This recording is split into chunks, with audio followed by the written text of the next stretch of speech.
Hi, this is Christopher with Buffalo Restoration, and thank you for contacting Buffalo Restoration.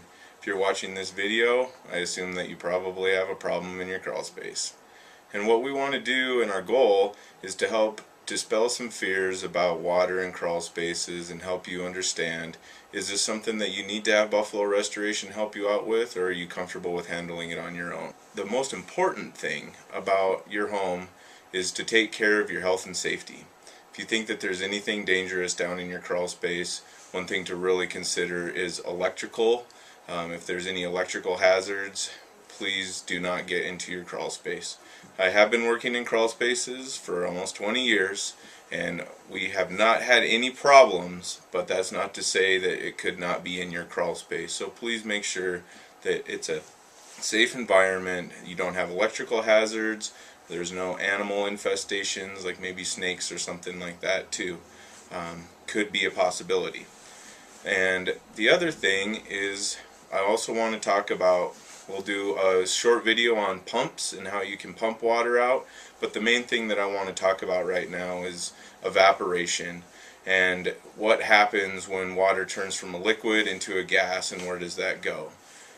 I talk to a lot of people that have had water in their crawl spaces, and I really encourage people not to get too scared about it. Groundwater levels rise and drop daily. It just depends on the flow of the water that's coming out of the mountains. We have a high snowpack this year, and it's going to fluctuate. So paying attention to it is very important. The biggest things that we recommend is making sure that if you have a water heater or a furnace down in your crawl space, that those don't get submerged, because that can be very costly to replace them if they do get damaged from high groundwater. If it is just your general crawl space and you're not worried about getting your furnace wet or a water heater, I really encourage people to let it sit for a while and even leave the vapor barrier on the top of the water. It's just like a pool cover, and pool covers are there to help water from evaporating out of your pool, and that vapor barrier will help water from evaporating from the liquid state and getting up and soaking into your building materials. If you have wet insulation in your crawl space, that can be handled after the water has receded. And when I say receded, that's an interesting thing, because it will go down after the high water table drops, and pumping water out of your crawl spaces can be costly and time consuming and very frustrating in some cases. So if you do have water in your crawl space, keep an eye on it. See if the level's coming up. An average height that we see is 12 to 16 inches is about the highest that we typically see it. In some cases, next to creeks, I have seen it get as high as 4 feet. But maintain and watch it every day and see what's happening. Is it raising? Is it going back down? And do I have my vapor barrier in there? Buffalo Restoration is not a huge supporter of drying out dirt. As long as that water is underneath your vapor barrier, you don't have to worry about drying out dirt. So anytime you're introducing fans or heat down in your crawl space, and that's going to create more humidity. That's that evaporation, the liquid turning from a solid to a gas, and then it will go into your other building materials, and that's where we do not want to see that happen. So what I recommend, observe. If it's getting deep enough to damage anything, you might want to start thinking about getting a pump system and doing that. We'll talk about pumps a little bit later. And then do not put fans or heat down there. You want to actually decrease evaporation, not increase evaporation, and that's what heat and fans will do. If you have vented crawl space, get some fresh air in there. You can also pump some fresh air down with a fan or something like that, and we could talk about that a little bit later as well. But the big thing I'm trying to convince people is don't freak out. This will go away, and keep an eye on it and monitor what's happening in your crawl space. Thank you. In the last section we talked about not freaking out if you've got water in your crawl space. The other thing that we really wanted to talk about as well is that if you have water in your crawl space for a week, 2 weeks, 3 weeks, as long as you're paying attention to it and making sure that you're not getting a lot of extra evaporation, that should be a reasonable amount of time. What mold needs is it needs a consistent environment, and if that environment's constantly changing, you maybe do have a little bit of air movement down there, but you're not blowing fans on wet dirt, that little bit of air movement will help change that environment to help prevent mold as well. So we've talked about not freaking out, monitoring your crawl space, we've talked about pumping your crawl space, and now we're going to talk about what do you do when the water's gone. So after the water's gone, that's when we would recommend having our company come out and take a look and do a little health inspection and talk about what happens or if there's anything that needs to be replaced. Obviously, if you have the blanket insulation that hangs on the side of your crawl space walls and that got wet, that will need to be replaced. And that's why we're recommending people to spend money towards fixing the things that already got damaged rather than trying to spend money to pump out water that's going to go down on its own anyways. So taking care of that blanket insulation and then your vapor barrier. So with the vapor barrier, if it's still in place and it floated in there really nicely, or maybe even some water got on top of it, which is it's going to happen, what I do is I do it just like folding up a tablecloth. That you can get one person on each end and you lift the vapor barrier up, let the water drain off of the vapor barrier, and then you lay it back down, paying attention to making sure that you're completely covering the dirt in your crawl space. You don't want to have any just slivers right on the corner of exposed dirt, because that's where the evaporation can happen and cause malodors or evaporation that could cause mold later on in the year. So we talked about pumping, insulation, vapor barriers, and just making sure you don't have any condensation that's formed in any other areas of your crawl space. If you are getting high humidity in your crawl space, the first place that you're going to notice it is on the cold water pipes, because that's the coldest surface down there. And if you are seeing condensation and dripping coming off of your pipes, that's an indicator that you need to get a little bit of fresh air down there and during this time of flux. But we really wouldn't recommend leaving your crawl space wet for over a month, and just making sure to continue to monitor that, and then having a professional like Buffalo Restoration come out and give you a health checkup and set you up with a plan of action for after the water has succeeded.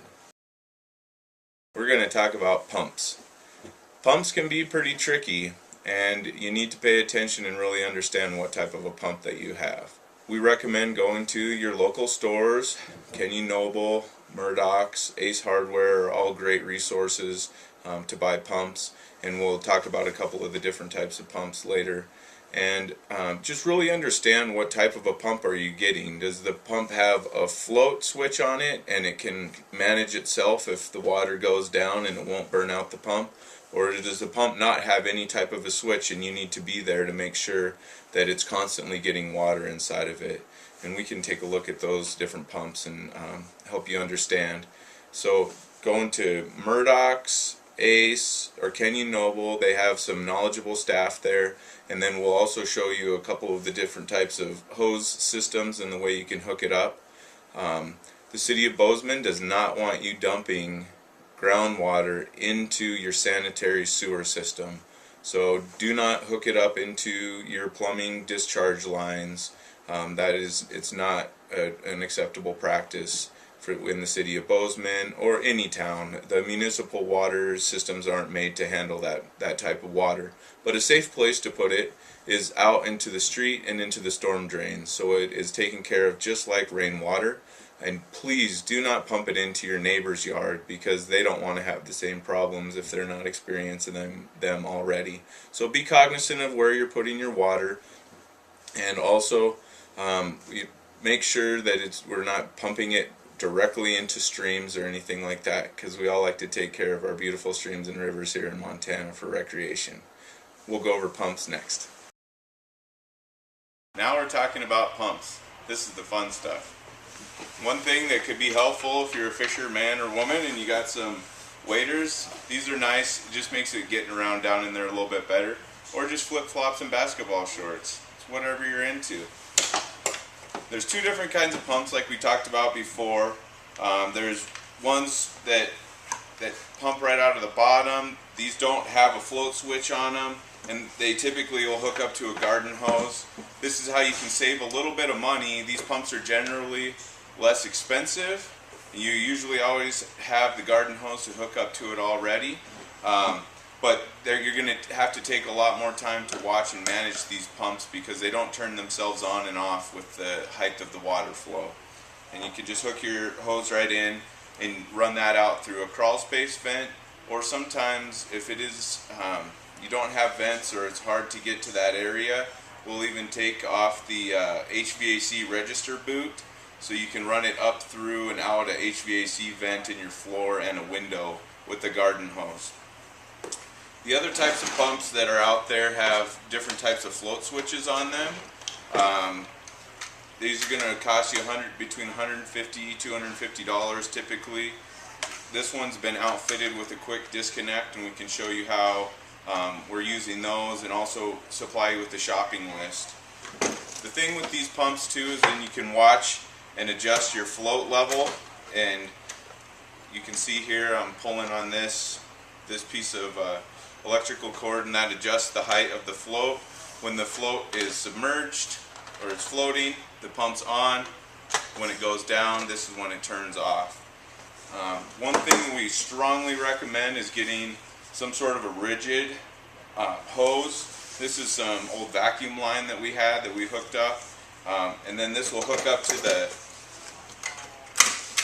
that quick connect. Makes it really easy. There's not a lot of spinning. It can be frustrating. So just spending a little bit of money on these nice quick connects can really save you a lot of time and hassle. And we recommend using this type of hose, this rigid hose, to get up and out of the crawl space. There's usually going to be a lot of turns and things that it needs to take. And then after you can get it out of the crawl space and heading into the yard, then we recommend using these flexible type hoses. These ones can cover long distances really fast, but these don't do very good when they're making 90-degree turns and they go under pressure. It's hard on the pump, and I don't think it's very effective based off of our experience. So going and figuring out what type of pump. They usually go by gallons per minute. How many gallons per minute do you think that you might need? It's a simple pump like this will most likely take care of what you need, but we do have some people who annually can use a pump that'll pump up to 7,000 gallons per minute, or no, excuse me, per hour out of their basement, because they have a really high water table in their area. So we're not trying to say that we don't want to come help you, but we do want to also give you an option so you can do it on your own, and then spend that money towards hiring a professional to come help you at the end with replacing insulation and your vapor barrier. And then you spend some money on your own pump, and you can have it for future use as well. But if you don't feel comfortable due to safety issues, just the amount of work that it could possibly take, please call Buffalo Restoration. We'll be happy to come help you out. And knowledge dispels fear, and that's why we're here to give you this information. Thank you.